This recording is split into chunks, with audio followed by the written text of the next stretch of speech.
Alright, class 7 history chapter number 3, page number 36. Topic the masjid. A mosque, underline this, eta underline ko rakhbe. A mosque is called a masjid in Arabic. তার আরব ভাষায় মসজিদকে মানে আমরা যেটা বাংলা মসজিদ বলি ওটাকে সো মসজিদ ইজ অ্যান আরবিক ওয়ার্ড এটা হচ্ছে এটা আরব দেশে word literally a place where a Muslim prostrates in reverence to Allah. Prostrates মানে হচ্ছে প্রার্থনা করে হ্যাঁ কার in favor of whom? Allah. In a congregational mosque, Masjid e Jami or Jama Masjid, Muslims read their prayers, that is namaz, together. So this is one type of masjid কি নাম বলছে congregational যেখানে সব ইকট্ঠা হোকে সবাই জড়ো হয়ে তারা প্রার্থনা করে members of the congregation choose the most respected learned man as the leader এই লিডারকে বলা হয় ইমাম for the rituals of prayer তাই এই যে সবাই একসাথে মিলে প্রার্থনাটা করে তাদের একজন লিডার থাকে সেই লিডারকে তারা চুজ করে কি বলা হয় what is the name of the leader ইমাম and he is very learned person জ্ঞানী যেরকম আমাদের মন্দিরে পুরোহিত বা পূজারি হতা হয় পূজারি হয় সেরকম he also delivers the sermon মানে খুতবা বলা হয় উর্দুতে during the friday prayer তো ফ্রাইডে প্রেয়ার যেটা জুম্মে কি নামাজ বলা হয় সেদিন খুতবা ওরা পড়ে মানে আল্লাহ ব্যাপারে ওরা অনেক কিছু ভালো ভালো কথা বলে কি কি করতে হয় না During prayer, Muslim stands facing Makkah. In India, this is to the west. This is called the Qibla. Mark kore rakhbe, very important short questions. তা যখন প্রার্থনা করে তখন ওরা কোন দিকে उनका मुख किस तरफ रहता है मुखটা কোন দিকে থাকে মক্কা দিকে মক্কা जिस तरफ मक्का है হ্যাঁ মক্কা মদিনা নাম শুনেছিস নিশ্চয়ই হ্যাঁ আর এটা আমাদের ইন্ডিয়াতে কোন দিকে আছে which direction west পশ্চিম দিকে and this direction facing towards Makkah is known as Qibla. এটা কি বলা হয় Qibla.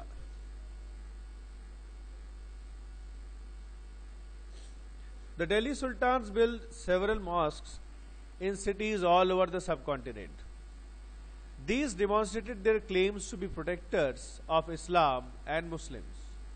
তা যখন যখন দিল্লিতে যারা সুলতান ছিল তারা অনেক নানা রকম তারা মসজিদ বানিয়েছিল আর এটা থেকে কি তারা বোঝাতে চাইছিল পাবলিককে যে দে আর দ্য প্রোটেক্টরস অফ ইসলাম তারা ইসলাম ধর্মের রক্ষক এবং মুসলিমসদেরও protector mosques also help to create the sense of a community of believers who shared a belief system and a code of conduct তা মস্ক যেহেতু ওখানে সব একসাথে মিলিয়ে প্রার্থনা করতো so it created a sense of togetherness এক সাথ কি ভাবনা যেটা হলো এটা একতা ভাবনাটা ক্রিয়েট করলো it was necessary to reinforce this idea of a community because Muslims came from a variety of backgrounds দেখো আমরা আগেও পড়েছি মুসলিমস কিন্তু আমাদের শুধু ইন্ডিয়া বলতে নয় অ্যাকচুয়ালি ইন্ডিয়াতে সব বাইরে থেকে এসেছিল ইরান ইরাক আফগানিস্তান তারপর এখন যেটা আমরা পাকিস্তান বলছি হ্যাঁ সৌদি আরব নানা দেশ থেকে এসেছিল সো মুসলিমস মানে হচ্ছে very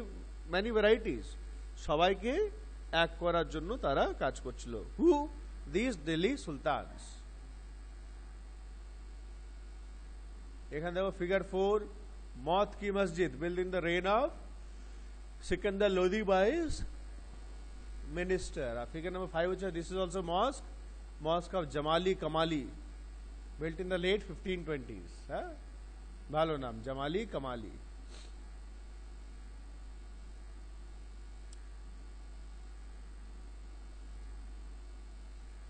Next topic, a closer look, administration and consolidation under the Khaljis and Tughlaqs. The consolidation of a kingdom as vast as Delhi Sultanate needed reliable governors and administrators. Consolidation মানে কি একসাথে group করে নেওয়া ছোট বড় সব জায়গাকে একসঙ্গে নিয়ে আসা so that it is easy to rule করতে যাতে ইজি হয় আর এটা করার জন্য একসাথে লানে के लिए क्या जरूरत था কি দরকার ছিল governors and administrators and they should be reliable মানে ভরসাযোগ্য যেন থাকে নাহলে তো ওরা কন্ট্রোল করতে পারবে না Rather than appointing aristocrats and landed chieftains as governors, the early sultan, especially Iltutmish, favored their special slaves purchased for military service called bandagan in Persian. এরা কি করতো? অ্যারিস্টোক্র্যাটস অ্যান্ড ল্যান্ডেড চিফটেন্স মানে বড় বড় ধনী পরিবারের লোক, তাদেরকে বলা হয় অ্যারিস্টোক্র্যাটস। আর ল্যান্ডেড চিফটেন্স মানে যাদের অনেক অনেক জমি ছিল, তাদেরকে এরা গভর্নেন্স করতো না, মানে এরা অতটা ওদের উপর রিলায়েবল করতো না, ভরসা করতো না, they were not much reliable. তো ইনকো ছোড়কে কাদেরকে এরা গভর্নেন্স করে দিল? বান্দাগান। এন্ড হু আর বান্দাগান? বান্দাগান হচ্ছে তাদের স্লেভস, গোলাম। আর গোলাম মানে আমরা স্লেভস বলছি, তখনকার দিনে কিন্তু স্লেভস এমন ছিল যারা অনেক দিন থেকে কাজ করছে, মালিক কা গোলাম, আপকে লিয়ে হাম সর ভি কলম করওয়া দেंगे, মানে they were very very loyal and honest towards their masters. তাই যে বান্দাগানরা ছিল তারা প্রচুর পাওয়ারফুলি ছিল, প্লাস ওদের কথাও শুনতো লোকেরা, হ্যাঁ, আর they were very very loyal. So ইনকো এদেরকে তারা অ্যাপয়েন্ট করে দিল as governors. They were carefully trained to man some of the most important political offices in the kingdom. এবং তাদেরকে ট্রেনিংও দেওয়া হলো যাতে তারা মেন মেন অফিসগুলো দেখাশুনো ভালো করে করতে পারে। Since they were totally dependent upon their master, the sultan could trust and rely upon them. আর এরা কি? এরা সবসময় টোটালি ডিপেন্ডেন্ট ছিল মাস্টার মালিক উপরে, আর কার উপরে এরা ডিপেন্ডেন্ট ছিল না। Therefore মাস্টাররা এদের উপরে ভরসা করতে পারত। Slaves rather than sons. The sultans were advised, a slave whom one has brought up and promoted must be looked after, for it needs a whole lifetime and good luck to find a worthy and experienced slave. Wise men have said that a worthy and experienced slave is better than a son. তা বলছে এই যে slave কথাটা বলছি, এদের কিন্তু একদম ছোট বাচ্চা থেকে এদেরকে তারা দেখাশোনা করতো মাস্টাররা, হ্যাঁ, তাদেরকে অনেক ভালো ভালো, মানে যারা একটু ভালো পছন্দ হতো তাদেরকে খুব ভালো ব্যবহার করতো। এবং কি বলছে ওয়াইজ ম্যানরা কি বলতো, যে আচ্ছা স্লেভ যাকে ভালো করে इसको अच्छे से पाला पोसा गया है, ভালো করে আমরা মানুষ করেছি, সে আপনা খুদ কা বাচ্চা সে নিজের সন্তান থেকেও ভালো। ঠিক আছে,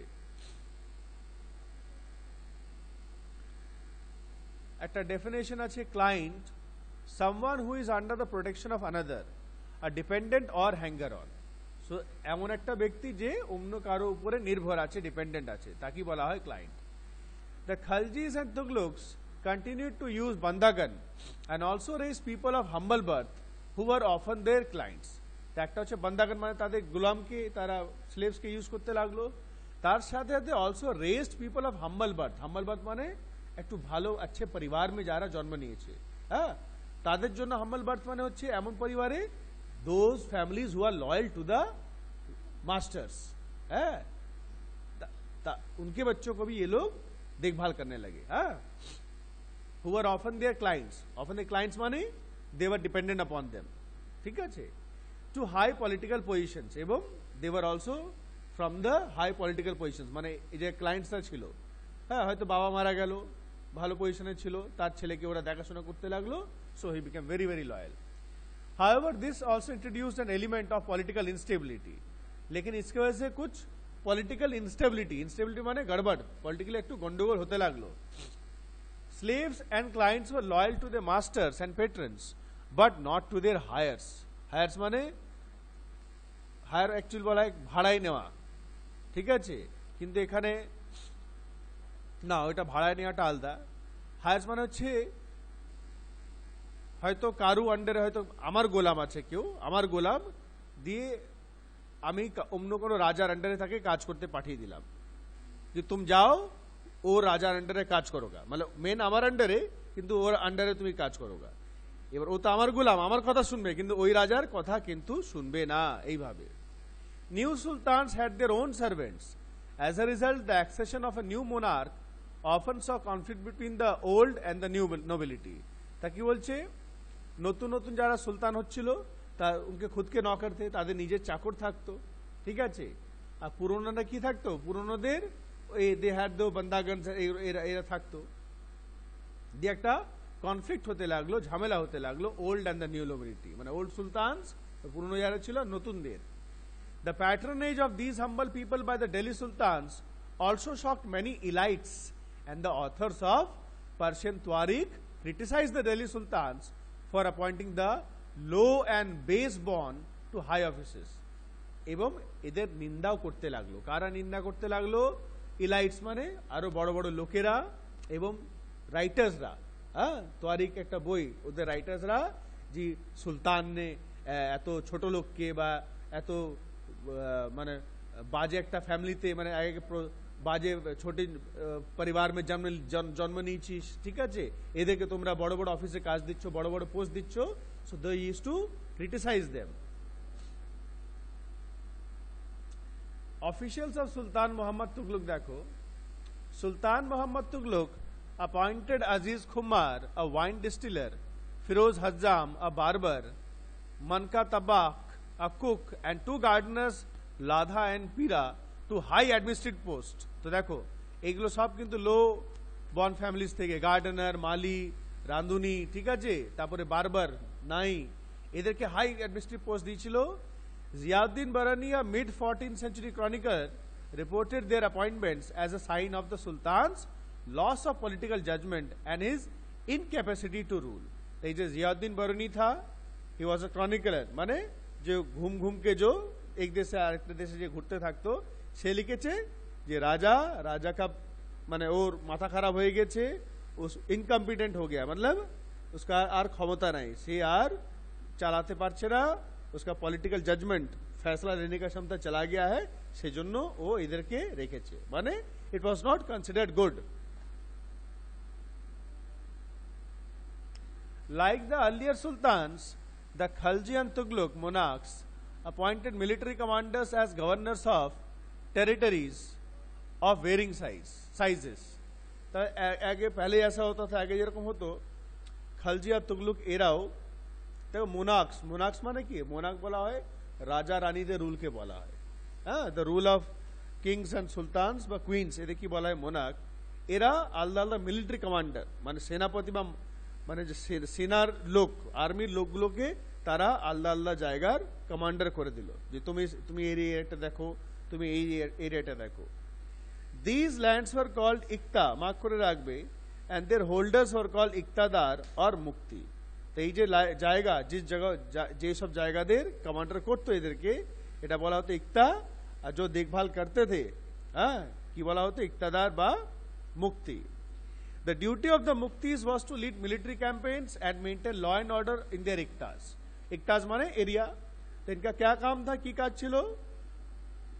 मिलिट्री कैंपेन्स माने लड़ाई करना, सैनिक लेके सैनिक निये युद्ध करा, लॉ एंड ऑर्डर मेंटेन करा। In exchange for their military services, the muktis collected the revenues of their assignments as salary.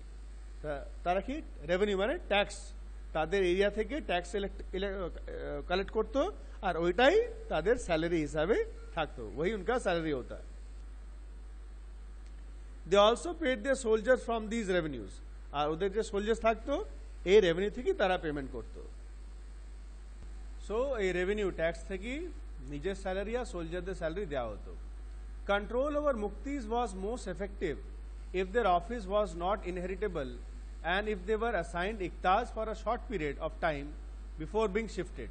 তা বলছে এই যে মুক্তিরা ছিল এদের উপর কন্ট্রোলটা ভালো হতো, अच्छा होता। कैसे होता? যদি ইনহেরিটেবল মানে ऐसा नहीं कि भाई मुक्ति जो मेन अभी सपोज आई एम द মুক্তি, আমাকে দিয়েছে বাদশাহ ने दिया भाई, এবার আমি মরে গেলে আমার ছেলে, that is called inheritance.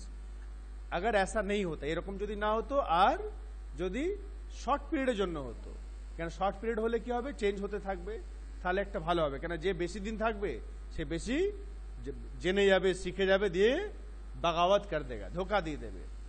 These harsh conditions of service were rigorously imposed during the reigns of Alauddin Khalji and Muhammad Tughlaq। তো এই যে harsh condition of service, service মানে কাম কাজ, তো এই যে মুক্তিরা ছিল इनका काम आसान नहीं था, है ना? लड़ाई करो, मारो, काटो, कब्जा करो, जोर जबरदस्ती।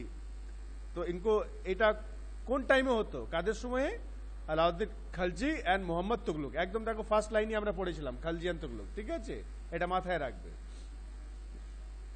Accountants were appointed by the state to check the amount of revenue collected by the muktis। তো এই চেকিং জন্য অ্যাকাউন্টেন্ট রাখা গয়া। ওদেরকে রাখা হলো যে ভাই তোমরা চেক করো এরা যে রেভিনিউ কালেক্ট করছে করছে সব ঠিকঠাক তো না ধোকা দিচ্ছে। Care was taken that the মুক্তি collected only the taxes prescribed by the state and that he kept the required number of soldiers। और ये भी ध्यान रखा गया, এটাও লক্ষ্য রাখতো যে जितने सैनिक हर एक का रखना चाहिए, কতগুলো সৈনিক একজন মুক্তি কাছে থাকবে, প্লাস যে ট্যাক্সগুলো কালেক্ট করছে ও রুল के हिसाब से कलेक्ट कर रहा है कि नहीं, হ্যাঁ রুলের হিসাবে কালেক্ট করছে কিনা এটাও নজর রাখা হতো। As the Delhi Sultans brought the hinterland of the cities under their control, they forced the landed chieftains, the Samanta aristocrats and rich landlords to accept their authority। তো আস্তে আস্তে কি হলো, হিন্টারল্যান্ড মানে গ্যারিসন, আমরা পড়েছি গ্যারিসন মানে fortified area, ঘেরা हुआ পুরো ঘেরা এরিয়া যেখানে তাদের আর্মি থাকতো, আর বাহার কা যে এরিয়া ছিল বাইরের এরিয়াটা বলতো হিন্টারল্যান্ড। তা আস্তে আস্তে সুলতানরা বাহার কা ল্যান্ড ওরা কন্ট্রোল করতে লাগলো, আর বাইরে বাইরে কারা থাকতো, কোন লোক रहते थे চিফটেন্স, ল্যান্ডেড চিফটেন্স মানে বড় বড় জমিদার মানে সামন্তাজরা থাকতো, আর রিচ ল্যান্ডলর্ডস থাকতো, তাদেরকেও ফোর্স করা হলো, মজবুর করা হলো যে तुम लोग अब हमारी बात मानो, আমাদের কথাগুলো মেনে চলো, নাহলে প্রবলেম হয়ে যাবে। Under Alauddin Khalji, the state brought the assessment and collection of land revenue under its own control। তা আলাউদ্দিন খালজি যখন ছিল তখন টোটাল স্টেট মানে ওই যে দিল্লিতে ছিল, total assessment and collection, assessment মানে দেখাশোনা এবং কালেকশন ব্যাপারটা পুরো নিজের হাতে নিয়ে এলো, হ্যাঁ under its own control। The rights of the local chieftains to levy taxes were cancelled and they were also forced to pay taxes। তো যে লোকাল চিফটেন্স, লোকাল যারা মুখিয়া ছিল তারা আগে ট্যাক্স কালেক্ট করতো, কিন্তু ওদেরকে এবার তাদের বারণ করে দেওয়া হলো, মানা कर दिया नहीं तुम लोग नहीं करोगे, अब तुम लोग भी टैक्स दोगे, तुम लोग टैक्स कलेक्ट करते थे এবার তোমরাও ট্যাক্স দেবে। The sultan's administrators measured the land and kept careful accounts।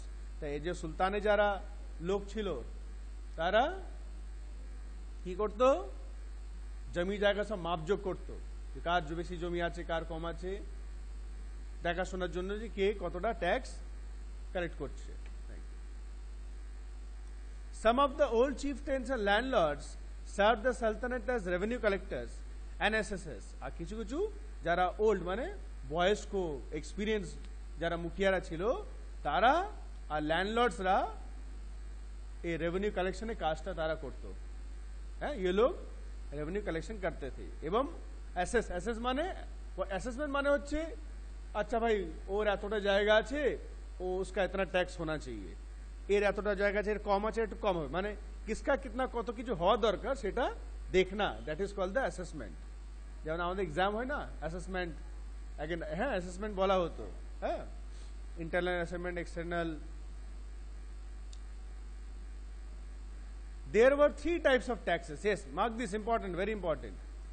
On cultivation called kharaj and amounting to about 50% of the peasants produce, that chilo kharaj, jo kheti hoga माठे या चाष होबे ता आधा 50% देना पड़ेगा, half। On cattle and on houses, गाय भैंस जो पालेगा बकरी और घर का टैक्स, so 3 टाइप, एक হচ্ছে खरज और কিছু নাম দেয় নাই, on cattle and on houses। It is important to remember that large parts of the subcontinent remained outside the control of the Delhi Sultans। It was difficult to control distant provinces like Bengal from Delhi, and soon after annexing southern India, the entire region became independent। তাহলে কি বলছে কি অনেক আমাদের India অনেক কটা part কিন্তু ওদের কন্ট্রোলের বাইরে ছিল, ওই দিল্লি থেকে বেঙ্গল কন্ট্রোল করাটা অতটাই ছিল না, কিন্তু যখন এরা তারপরে আফটার অ্যানেক্সিং সাদার্ন ইন্ডিয়া মানে সাউথ সাইডে যখন কবজা করে নিল, একদম উপর দিল্লিতে একদম উপর দিকে আছে আর নিচে সাউথ সাইড, তখন এই যে রিজনগুলো আছে মানে বাকিগুলো তারা কিন্তু ইন্ডিপেন্ডেন্ট হয়ে গেল, শুধু দিল্লি আর সাউথ সাইডে তাদের কন্ট্রোলে ছিল, বাকিগুলো কিন্তু ইন্ডিপেন্ডেন্ট ছিল। Even in the Gangetic plain there were forested areas that sultanate forces could not penetrate। तो गंगा नदी धारे धारे अनेक जगह ছিল যেখানে জঙ্গল ছিল, वहां पर इनके जो सैनिक है नहीं घुस पाते थे, तारा ढुकते पारतो ना, पेनिट्रेट माने ढोका।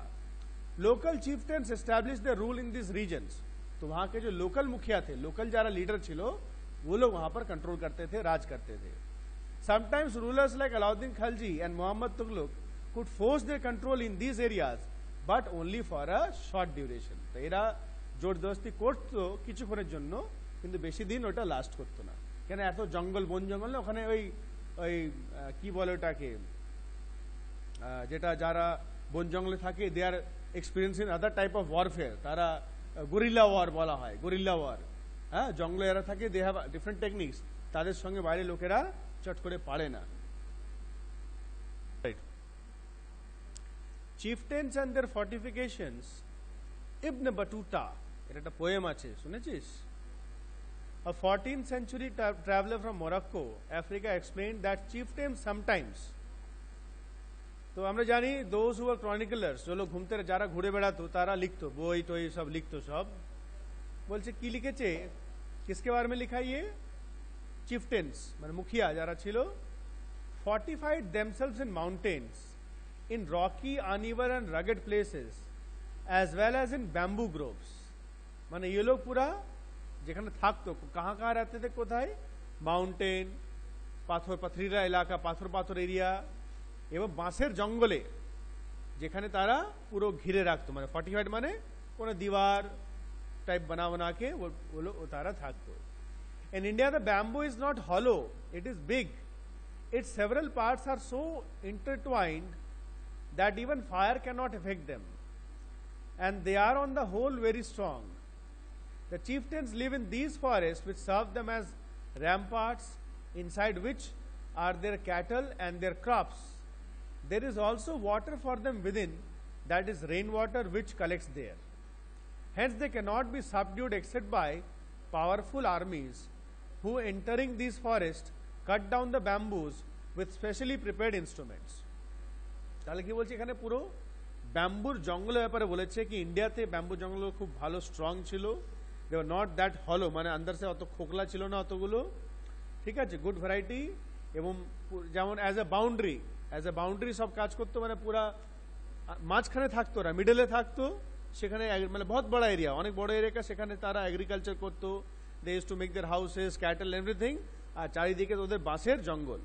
আর বাঁশের জঙ্গল মানে দে আর ভেরি ডেন্স, ঘন হয়। গাঁও में कभी देखना বাঁশের ঝোপ কিন্তু অনেক ঘন হয়, so it's not easy to enter inside, except কি বলছে পাওয়ারফুল আর্মিজ, যেগুলো যাদের কাছে স্পেশাল কিছু ইনস্ট্রুমেন্ট থাকতো ওগুলো কাটার জন্য।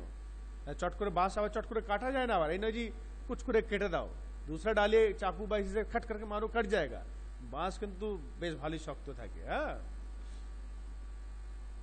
The Mongols under Genghis Khan invaded Transoxiana in northeast Iran in 1219, and the Delhi Sultanate faced their onslaught soon after. Mark कर रखो। तो जो मंगोल्स रूलर्स थे, मंगोल रूलर का कौन था? जंगीज खान। इसने क्या किया? ट्रांसॉक्सियाना, कहाँ था ये, কোথায় আছে জায়গাটা? ইরানে।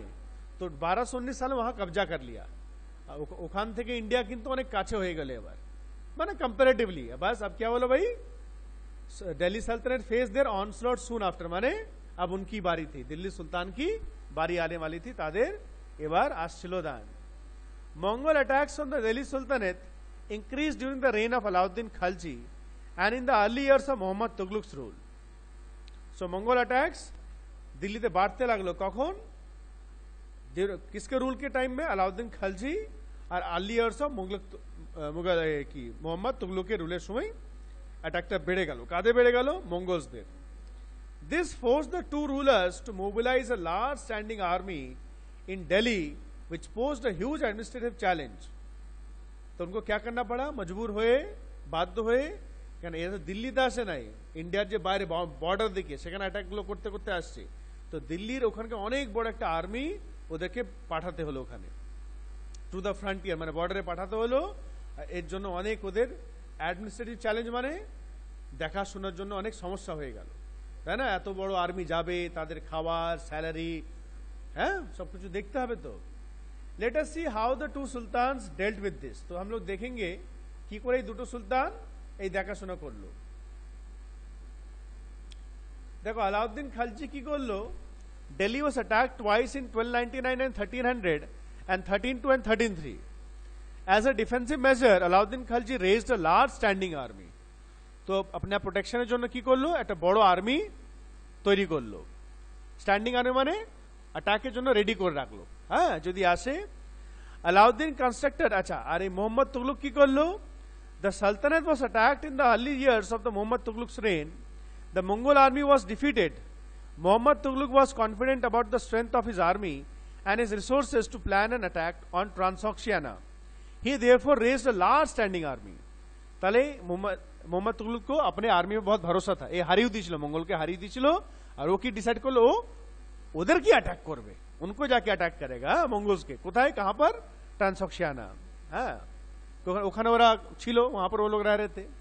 अच्छा, Alauddin Khilji constructed a new garrison town named Siri for his soldiers. তো গ্যারিসন টাউন মানে আর্মি কে লিয়ে, আর্মির এলাকা, পুরো পুরো ঘেরাওয়া এলাকা যেখানে আর্মি থাকবে, কনস্ট্রাক্ট করলো নতুন একটা নয়াওয়ালা। আর rather than constructing a new garrison town, the oldest of the 4 cities of Delhi Kona was emptied of its residents and the soldiers garrisoned there.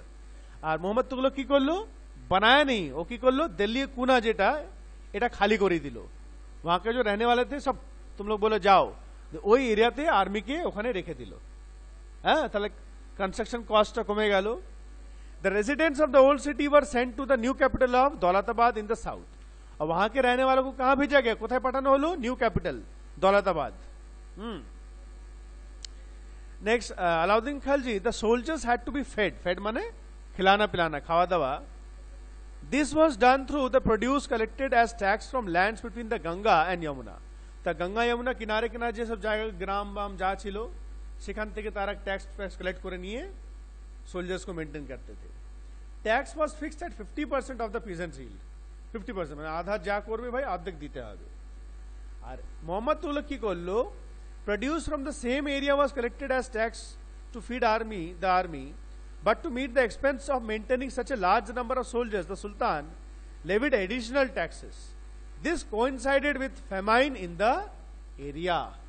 एक ही করলো মোহাম্মদ তুগলক, ওখান থেকে তো সব ট্যাক্স নিচ্ছে, মানে ফার্মার্স কাছে থেকে নিচ্ছে, আধা আনাজ লেরা, অর্ধেক অন্যটা নিচ্ছিল, কিন্তু আরো তো খরচা আছে টাকা পয়সা, আর এক্সট্রা ট্যাক্স আরো নিতে লাগলো, মানে অনেক বেশি অত্যাচার করতে লাগলো।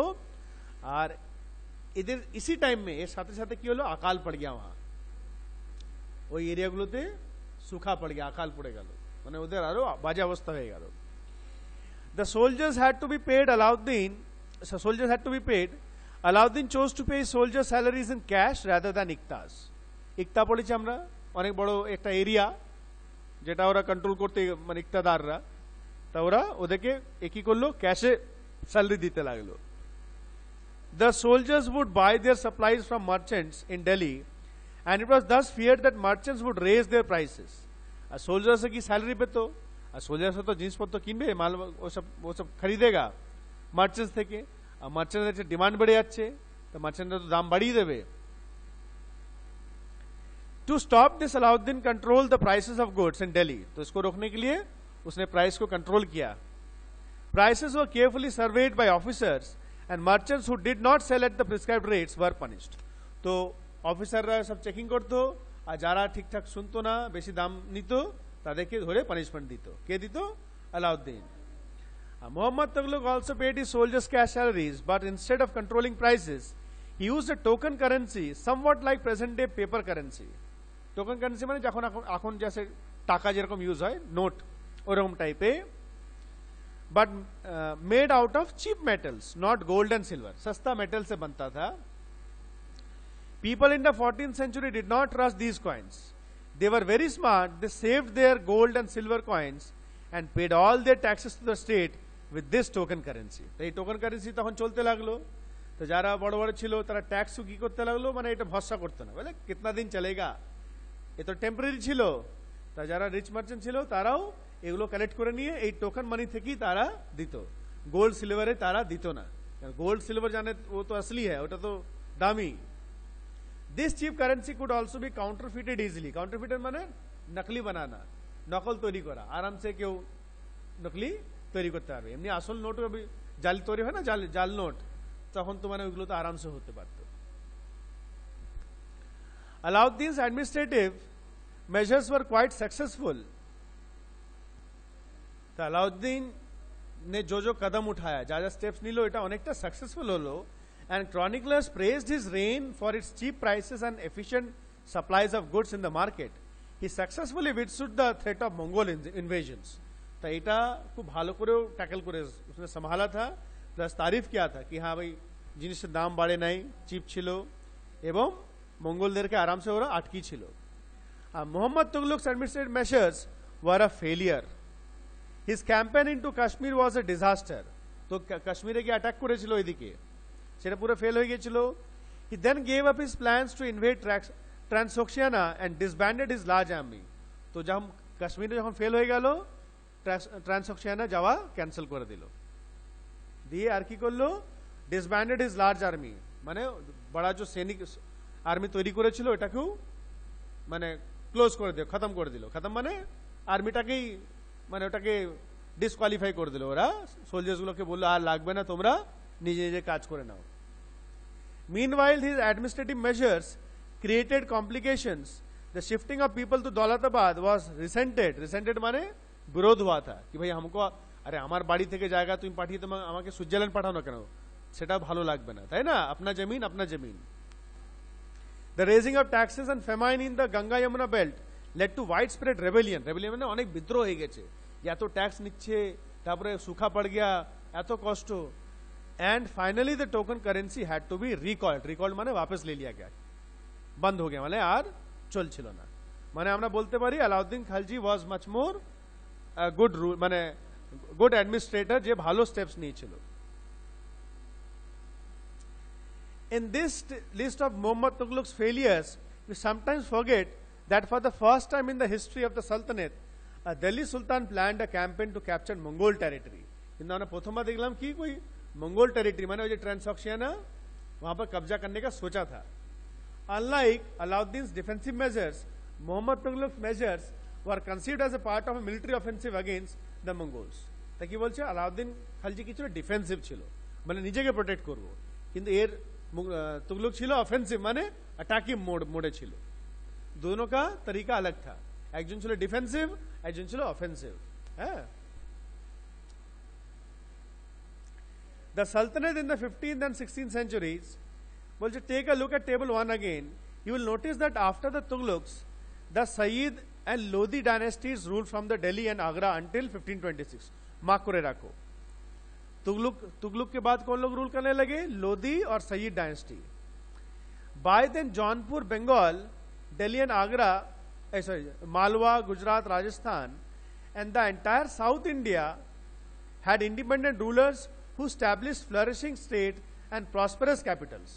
ता धीरे धीरे क्या हो भाई, गुजरात, बंगाल, जौनपुर, राजस्थान এখানে সব इंडिपेंडेंट राजा रूलर होते लगलो, मतलब वो लोग किसी के कंट्रोल में नहीं थे। राजा माने ওখানকার রাজা, खुद राजा, আমি রাজা, তোমরা প্রজা, এবং ওখানে ভালো হতে লাগলো, वो लोग अच्छा सब देखभाल करने लगे। This was also the period which saw the emergence of new ruling groups like the Afghans and the Rajputs. तो इसी समय अफगान और राजपूत भी ये लोग ऊपर उठने लगे, एरा तोरी होते लागलो, new rulers. Some of the states established in this period were small but powerful and extremely well administered. তা বলছে কিছু কিছু এই সময় जो राज्य बने, स्टेट तोरी হলো, ছোট ছিল কিন্তু খুব পাওয়ারফুল ছিল আর वेल एडमिनिस्टर्ड, माने अच्छे से देखभाल होता था, ভালো চালানো হতো এগুলোকে। शेर शाह सूर started his career as the manager of a small territory for his uncle in Bihar and eventually challenged and defeated the Mughal emperor Humayun. दो बार देखो, 1530, 1540, 1555, 1556। तो ये छोटे जगह से तैयार हुआ, कौन हुआ, शेरशाह सूर, जिसको हम शेरशाह सूरी भी बोलते हैं, और धीरे धीरे ये हुमायूं क्यों हरी दी चिलो। Sher Shah captured Delhi and established his own dynasty, Delhi पे कब्जा करे नहीं है, अपना खुद का साम्राज्य उसने बनाया।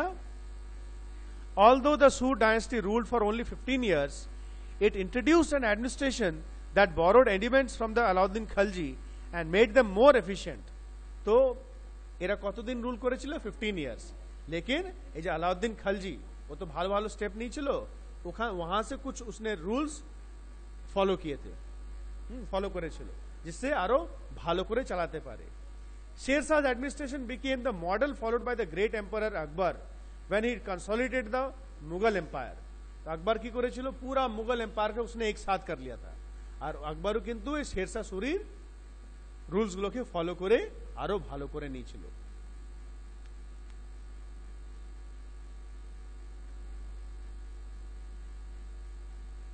The three orders, the peace of God, knights and the crusades, কি বলছে দেখো, the idea of the three orders was first formulated in France in the early 11th century.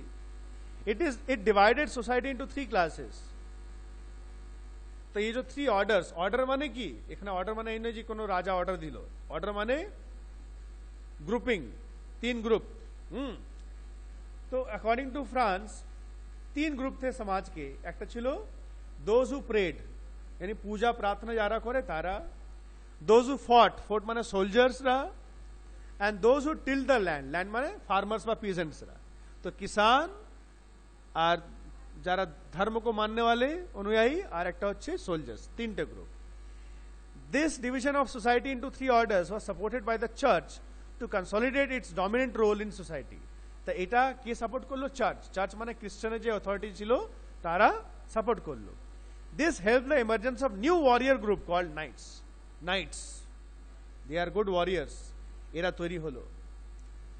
The church patronized this group and used them to propagate their idea of peace of God.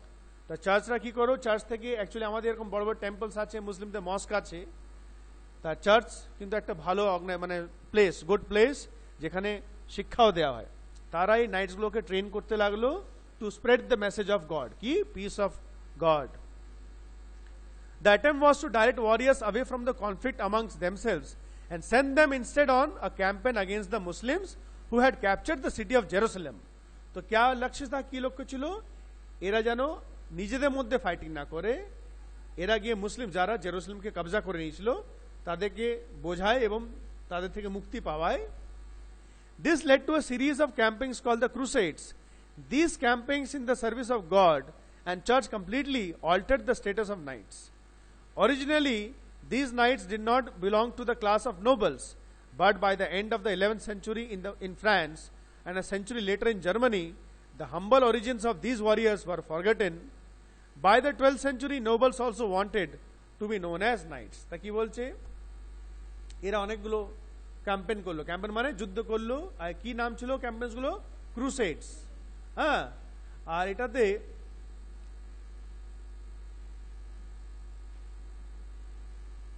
হ্যাঁ মানে এত যুদ্ধ লড়াই করে করে পুরো নাইটসদের মানে পুরো নাইটসরা পুরো চেঞ্জ হয়ে গেল, দে গট কমপ্লিটলি চেঞ্জড। এবং কি বলছে, originally this knights did not belong to the class of nobles. Nobles মানে আপার ক্লাসকে বলা হয়, nobles are the upper class people. তো শুরু শুরু মে প্রথম কিন্তু এই যে নাইটসরা ছিল এগুলো সব লো গ্রুপের ছিল, লো কাস্ট, এরা নোবেলসরা ছিল না। But by the end of the 11th century কি হলো, আর a century later in Germany, humble origins of these warriors were forgotten. মানে আচ্ছা যে ভালো ফ্যামিলি যারা ছিল এই যে ওয়ারিয়ার্স মানে নাইটস, এদেরকে সবাই ভুলে গেল এবং যারা নোবেল ছিল, যারা বড় লোক ছিল, তারা বলল উই আর দ্য নাইটস।